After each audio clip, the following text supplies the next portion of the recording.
En 2014, un forum prestigieux a reconnu la région métropolitaine de Montréal comme faisant partie des 21 métropoles intelligentes que compte la planète. Mais que veut dire au juste le concept de plus en plus répandu de ville intelligente? Nous nous sommes rendus dans l'un des fleurons de l'administration Coder sur ce sujet, le Centre de gestion de la mobilité urbaine, le CGMU. Monsieur Patrick Ritchie, responsable de l'équipe du CGMU, nous explique le rôle et la fonction de ce centre. Le projet, en fait, a démarré il y a à peu près 5 ans. Et puis, le but de ce centre de contrôle, c'est simplement un centre qui fait la surveillance au niveau de la mobilité à Montréal. Donc, on fait vraiment, on regarde le réseau, on s'assure de minimiser les impacts sur la mobilité, que ce soit la mobilité au niveau du transport de la marchandise, au niveau des véhicules, au niveau du transport en commun, des piétons et des cyclistes aussi.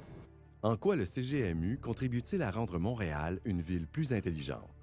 Moi, je représente en fait la partie transport le volet ville intelligente. Donc, quand on parle de transport, quand on veut faire ça de façon intelligente, bon, c'est pour ça qu'on parle de technologie, on parle de système de transport intelligent qui est vraiment tous les outils en place et les façons d'opérer aussi pour gérer le tout. Donc, une quantité immense de données qui est générée à partir du transport.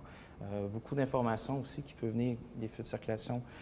Si on pense même à l'avenir par rapport aux véhicules, l'électrification, le véhicule autonome, donc tous ces outils-là ont besoin de l'information. Donc, nous, la contribution, c'est vraiment justement partager ces informations-là pour stimuler, si on veut, pas l'automatisation, mais le déplacement plus intelligent des véhicules. Toutes ces technologies-là aussi vont rentrer dans les villes. Donc, nous aussi, il faut être prêt à ces nouveaux changements, ces grands changements de véhicules. Et puis, nos infrastructures doivent être prêtes aussi à recevoir ces véhicules-là. Donc, tout ça fait partie aussi du plan pour avoir une meilleure mobilité à Montréal. En quoi le travail du CGMU améliore-t-il la vie des Montréalais? Qu'est-ce qui se passe? C'était toujours la grande question, qu'est-ce qui se passe? Puis le fait de savoir, puis on est capable de répondre à cette question, souvent les gens peuvent comprendre un peu mieux aussi c'est quoi le trafic. Pourquoi c'est bloqué sur Notre-Dame? Bien parce qu'il y a un accident à tel endroit. Donc, c'est toutes ces petites questions fait que plus les gens sont informés, bien, à quelque part, il y a une amélioration parce qu'on réduit les temps d'entrave, mais aussi le fait de savoir l'État, qu'est-ce qui se passe devant nous, ça nous aide aussi à tolérer un peu plus, si on veut, le trafic. Quelles sont les prochaines étapes prévues pour bonifier le travail de ce centre de gestion névralgique? Les prochaines étapes, en fait, c'est toujours dans l'instrumentation, c'est toujours dans la capacité de détecter le plus en amont possible les problématiques de circulation. Au niveau des instrumentations, on a déjà 500 caméras, on a 2500 feux de circulation à Montréal.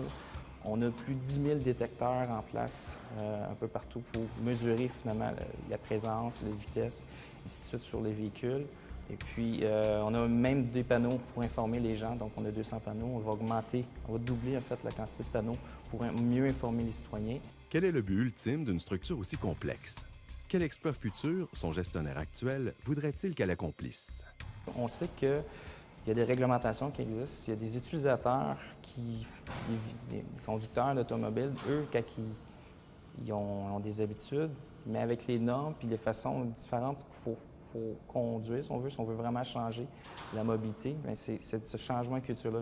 J'aimerais ça voir un piéton, un cycliste qui conduit et se déplace de façon très sécuritaire, sans risque, qu'il n'y ait pas d'accident. Il y a une vision à Montréal qui est zéro incident, zéro mort. Donc, cette vision-là aussi, j'aimerais ça un jour que Montréal qu'on ne parle plus de Montréal comme un problème de circulation à Montréal. Pour en arriver à cet idéal souhaité, si Montréal veut véritablement mériter son titre de ville intelligente, elle devra donc continuer à y mettre toutes les ressources requises. Dossier à suivre.